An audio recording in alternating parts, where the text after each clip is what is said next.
Bonjour à toutes et à tous, bienvenue dans la Géozone, j'espère que vous allez bien. On se retrouve aujourd'hui pour un tout nouvel épisode de Méconnus, la série dans laquelle je vous présente des lieux trop peu connus à travers le monde. Et aujourd'hui, c'est tout particulier comme épisode car concrètement, si vous connaissez cet endroit, vous êtes d'immenses cracks en géographie tellement c'est inconnu. Je vous présente aujourd'hui les Islas de la Bahía. Alors, pour ceux qui ont pris allemand LV2, comme moi, les Islas de la Bahía, ça veut dire les îles de la baie en espagnol. Donc bon, plus générique comme nom, tu meurs, et en plus concrètement ça peut être partout où l'on parle espagnol, donc juste avec le nom ça risque d'être compliqué de trouver là où on se trouve. En fait, le département des îles de la baie se trouve dans les Caraïbes au large du Honduras duquel elles dépendent. On va enfin pouvoir parler du Honduras, ce pays très largement connu pour son insécurité ambiante et ses règlements de compte. Eh bien, oubliez tout ce que vous savez du Honduras et tous vos clichés, et regardez-moi ces plages de sable fin et ces lagons bleus turquoise. Bon, allons découvrir les autres surprises que nous cache cet archipel. Les Islas de la Bahía, c'est un archipel situé dans la mer des Caraïbes formant un des 18 départements honduriens. Et il est composé de 4 groupes d'îles. La plus grande d'entre elles, située au milieu, c'est Roatán, avec ses 83 km². C'est ici qu'on retrouve presque toute l'activité du département, avec la capitale, Coxon Hall, plus de 80% des 130 000 habitants de l'archipel, l'aéroport international Juan Manuel Galvez, un port pouvant accueillir des bateaux de croisière, enfin bref, vous avez saisi. La deuxième plus grande île, qui se trouve à l'est, c'est Guanaja, 5500 habitants, et la troisième plus grande île à l'ouest, c'est Utila, avec 4000 habitants. On retrouve aussi d'autres regroupements d'îles, comme les Cayos Cochinos au sud, mais rien de bien intéressant. Ces îles sont découvertes en 1502 par un certain Christophe Colomb et elles étaient déjà habitées par des Amérindiens. Puis l'archipel change de pavillon, mais ça reste un endroit pas hyper intéressant et ça devient donc un repère pour les pirates des Caraïbes.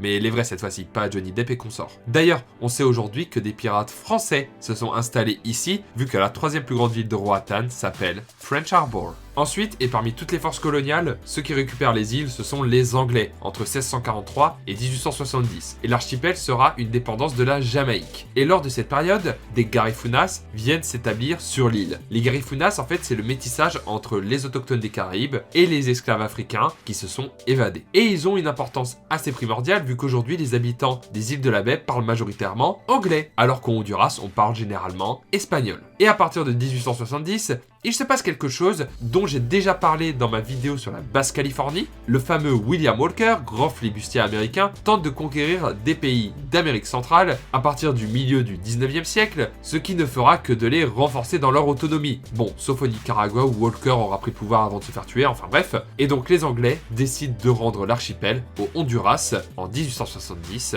qui eux créeront le département des îles de la baie en 1872. Et bon, comme on se trouve dans les Caraïbes, vous vous en doutez, il y a forcément des ouragans, et l'archipel n'y a pas échappé vu qu'il a pris de plein fouet l'ouragan Mitch en 1998 qui causera des dégâts considérables sur tout l'archipel.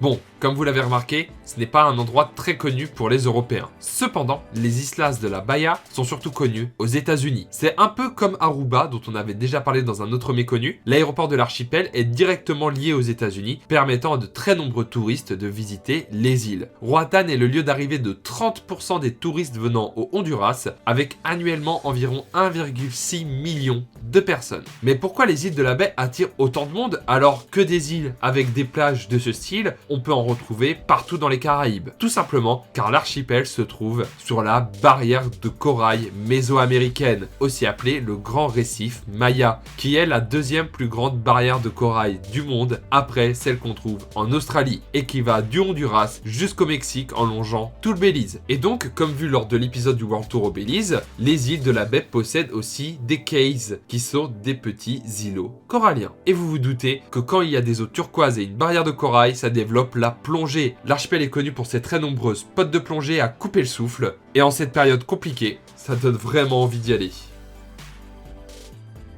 Merci d'avoir suivi cette vidéo, j'espère qu'elle vous aura plu et qu'elle vous aura fait au moins un petit peu voyager. Comme toujours, vous pouvez vous abonner à la chaîne, aimer la vidéo, la partager et venir me suivre sur tous mes réseaux, surtout sur Twitch, vu que je vais y live plus fréquemment, mais je ne vous ai rien dit, ça reste entre nous. À la prochaine dans la Géozone, ciao!